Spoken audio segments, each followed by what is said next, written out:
Tonight at 9, loved ones are speaking out after Galveston police say a mother was shot and killed, authorities say, by her daughter.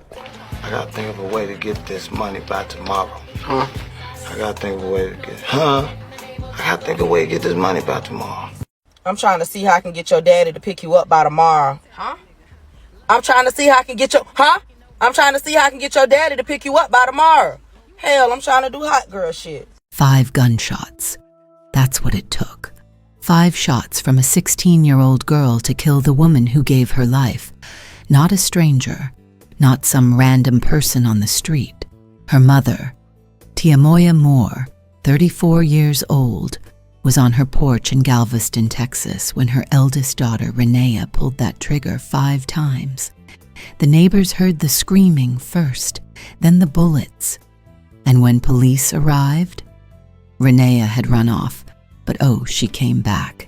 Let me tell you something. She came back to that scene. You're watching Shadowed Crimes TV. We tell the stories that need to be told. Domestic violence, toxic relationships, and the lives lost behind closed doors. No sugarcoating, no excuses, just the truth. If you're new here, subscribe and join us as we shed light on shadowed stories. Now, before we get into what happened that September evening, you need to understand who Tiamoya Moore really was, because the internet tried to paint one picture, but the people who actually knew her, they'll tell you something completely different.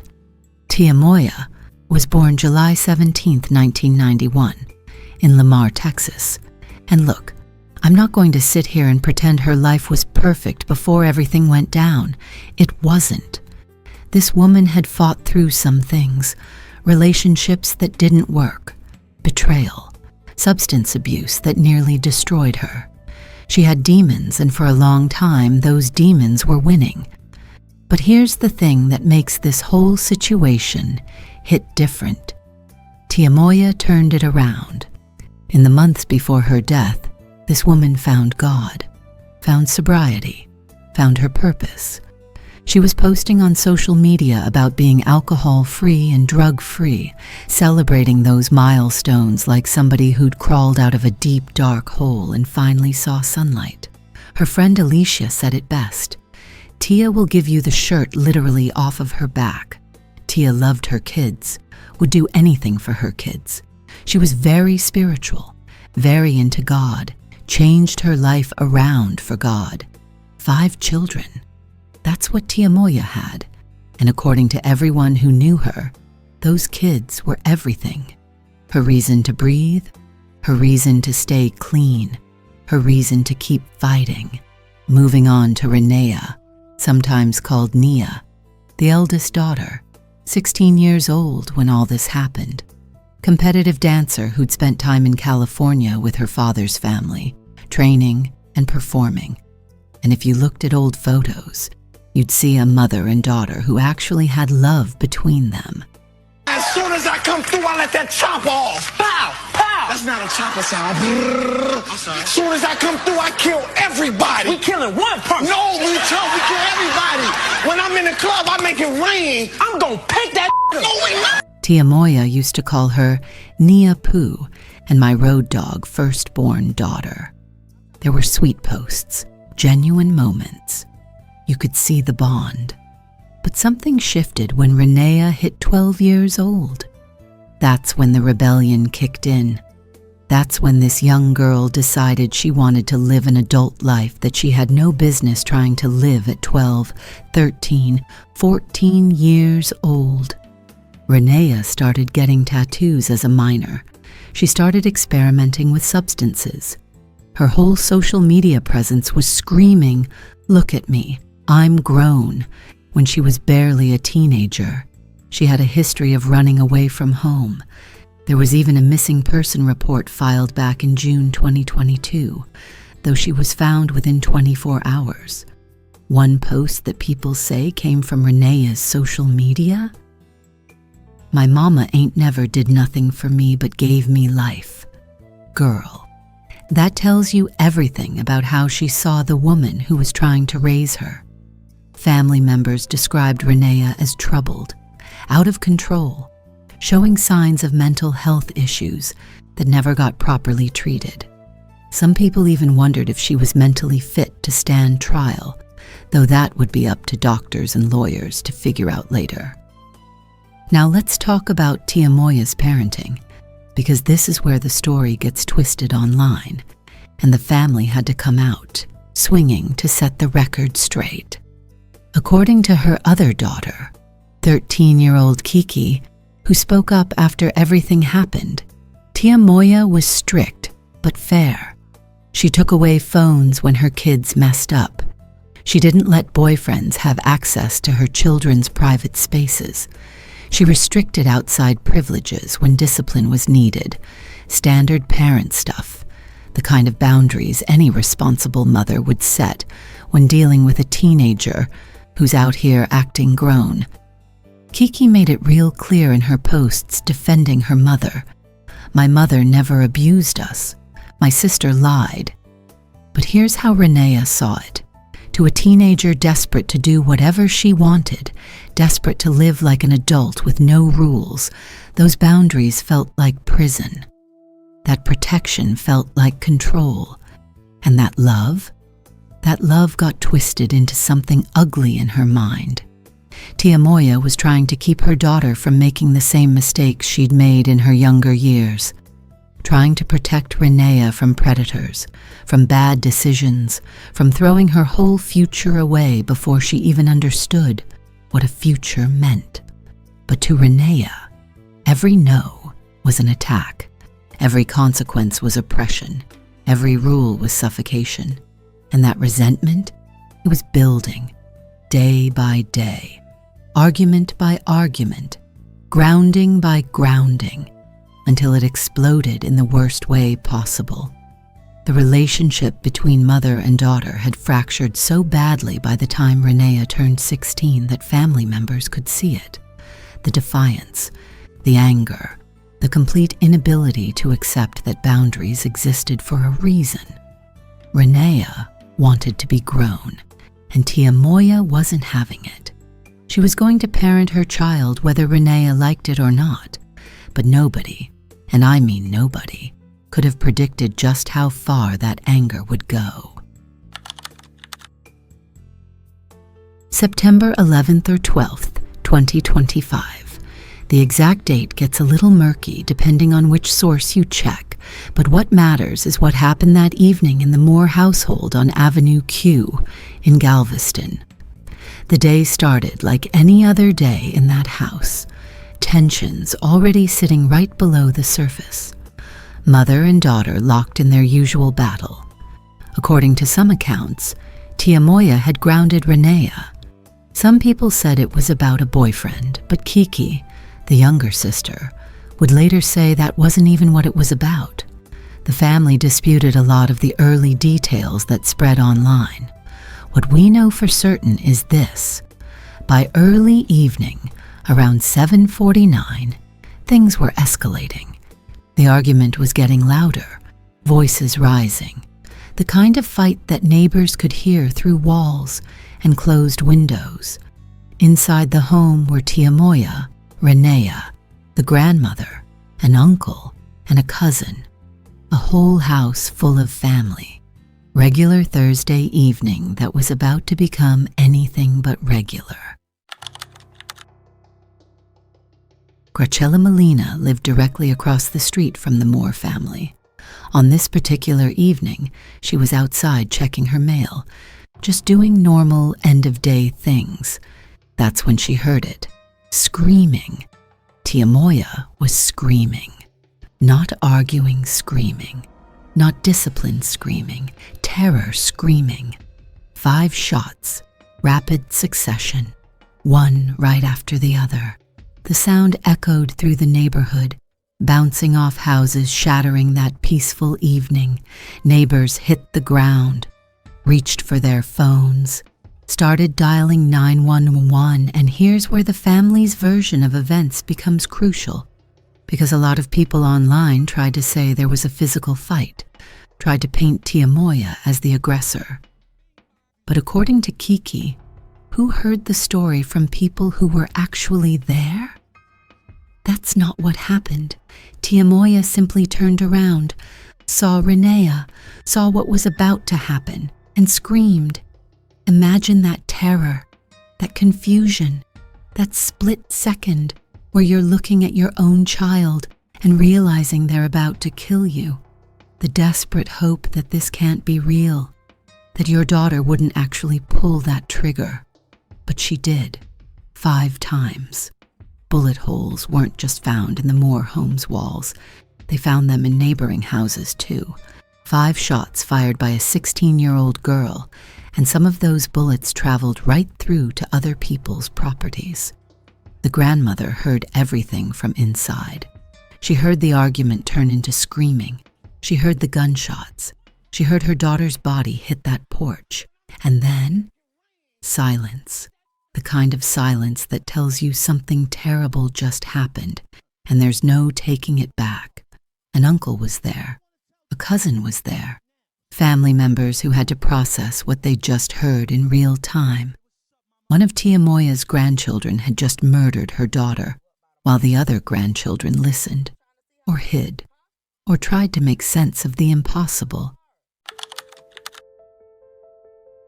After firing those shots, Reneia ran. She fled the scene on foot, leaving her mother dying on the porch, leaving her grandmother and the other family members inside to deal with what she'd done. Galveston police got multiple 911 calls, neighbors reporting gunshots, screaming, chaos on Avenue Q. Officers responded quickly, arriving to find Tiamoya on that porch, surrounded by shell casings and blood. Emergency medical services rushed her to the University of Texas Medical Branch emergency room. They tried. They did everything they could, but it was too late. Tiamoya Moore was pronounced dead. 34 years old, 5 kids, life turned around, faith found, sobriety achieved, gone. A firearm was recovered near the scene. Police started processing everything, photographing bullet holes, collecting shell casings, interviewing witnesses, yellow crime scene tape going up, the whole neighborhood watching as investigators documented how a daughter killed her mother. And then, oh wow, the most shocking part, Reneia came back. While police were still there, while they were still working the scene, while her mother's blood was still fresh on that porch, Tiamoya Moore walked back to the house, not running, not hiding, just walked right up to the place where she'd just committed murder. Officers took her into custody without incident. No resistance, no struggle. She just walked into those handcuffs and into a future that would now be defined entirely by that one night. Make it make sense. You shoot your mother 5 times, you run away, and then you come back? While police are standing right there? The psychology of that moment is something people are still trying to understand. Reneia was charged with murder, taken to the Jerry J. Asman Juvenile Justice Center, held without bond, and because she's 16, because this is a juvenile case, the public wouldn't get to know much more beyond the basics. Juvenile cases have different confidentiality protections than adult cases. Unless prosecutors decided to try her as an adult, most of what happens to Tiamoya Moore would remain behind closed doors. But while the legal system was doing its thing, slowly grinding through procedures and evaluations and court dates, the family found themselves fighting a completely different battle, a battle on social media. See, as news of the murder spread, TikTok exploded. Videos started popping up left and right, and a lot of them weren't telling the truth. Some users started claiming Tiamoya had been abusive, that she'd driven her daughter to this, that Reneia acted in self-defense, that years of trauma had pushed this girl to violence. These narratives spread fast. Thousands of views, thousands of shares.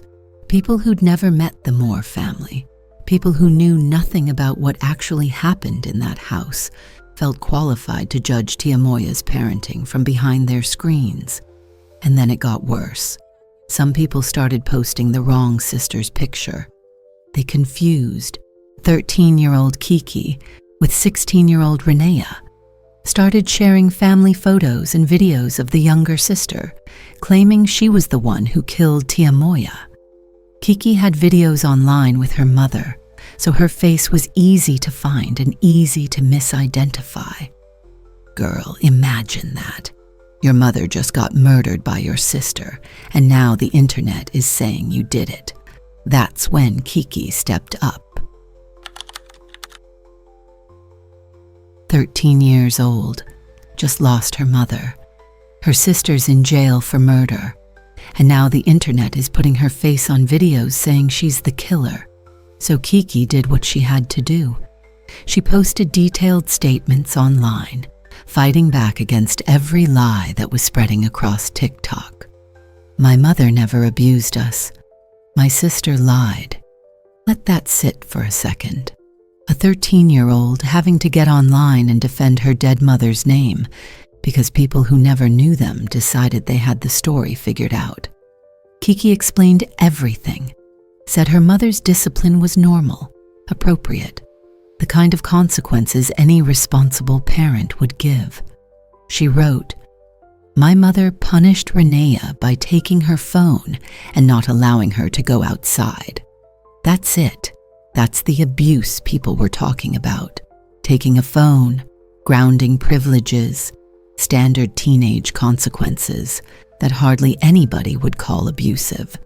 She talked about how Reneia wanted to be grown, how she started trying to live her own life at 12 years old, trying to do adult things that she had no business doing. And Tiamoya? She was protecting her daughter from herself, from predators, from decisions that could mess up her entire future. But in Reneia's mind, that protection was oppression, that love was control, and the resentment just kept building until it exploded into murder. Kiki also cleared up the boyfriend rumor. She said straight up, "This is my mother and my sister, and it does not have anything to do with the dude." So all those early reports saying the shooting was about Reneia being grounded over some boy? Wrong. The reality was simpler and more complicated. A mother trying to parent a teenager who refused to be parented. A daughter who saw any attempt at guidance as an attack, and consequences that ended in the most extreme violence. A 16-year-old is now in custody facing murder charges, according to Galveston police, who say she allegedly shot and killed her mother, 34-year-old Tiamoya Moore. One family member told me she's not only heartbroken, but confused. The last couple of days, I've been feeling like I'm losing my mind. I was questioning, like, why? Why would you do this to your own mama?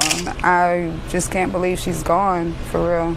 When you got the news, I was devastated. Devastated. Didn't want to believe it. Tia will give you the shirt literally off of her back.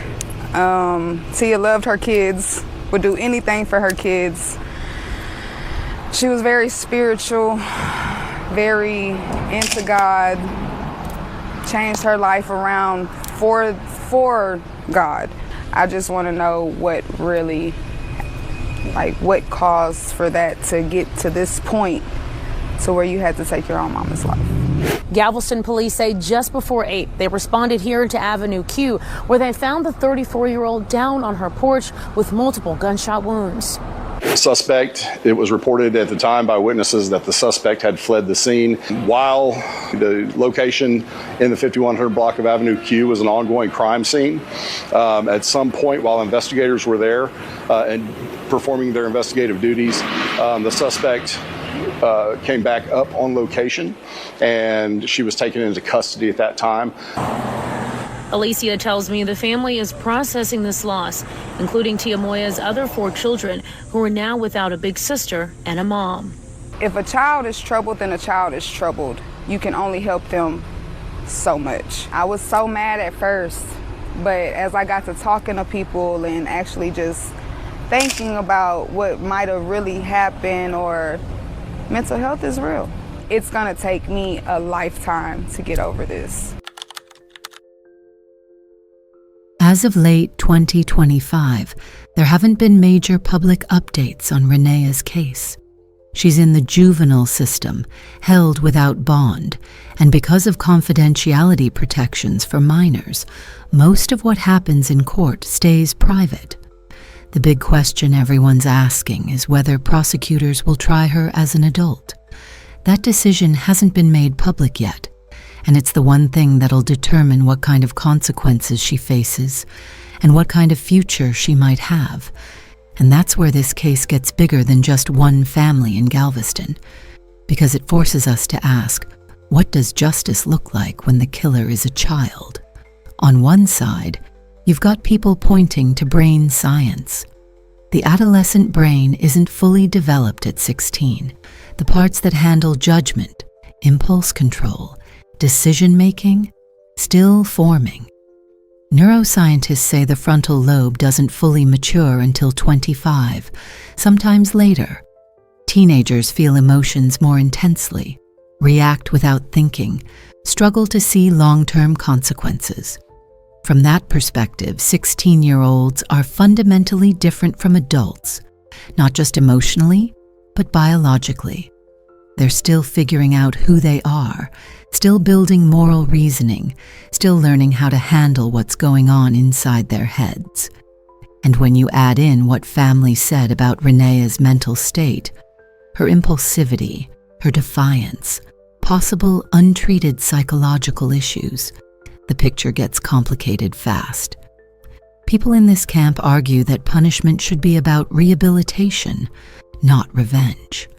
That juvenile facilities are designed for therapy, education, helping teenagers understand their actions and build better coping skills so they don't repeat the same mistakes. Give them intervention early enough, and many do improve. Many even thrive. But then there's the other side. People who look at this case and feel something completely different. They see those 5 shots. They see a gun that was retrieved. They see a lack of hesitation. They see Reneia coming back to the scene, and all of that points to awareness, to understanding what she was doing, to a level of intentionality that doesn't match up with just a child who didn't know better. They argue that some crimes cross a moral line so severe that adult consequences aren't just appropriate, they're necessary. This wasn't an accident caused by an underdeveloped brain. This was matricide, a daughter deliberately killing the woman who gave her life, who protected her, who loved her despite everything. And they worry that keeping it in juvenile court sends the wrong message. That extreme violence doesn't carry extreme consequences if you're under 18. That there's no real accountability for taking a life. So which is it? Should Reneia be tried as an adult, facing decades in prison?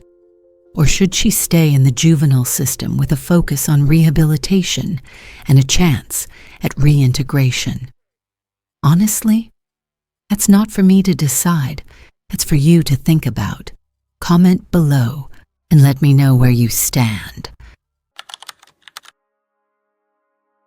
Here's what we're left with. 4 children without their mother, without their older sister. Tiamoya's other kids have to grow up knowing their sibling killed their mom. How do you even process that as a child? The grandmother who was inside that house heard everything. She heard her daughter die, heard her granddaughter pull that trigger.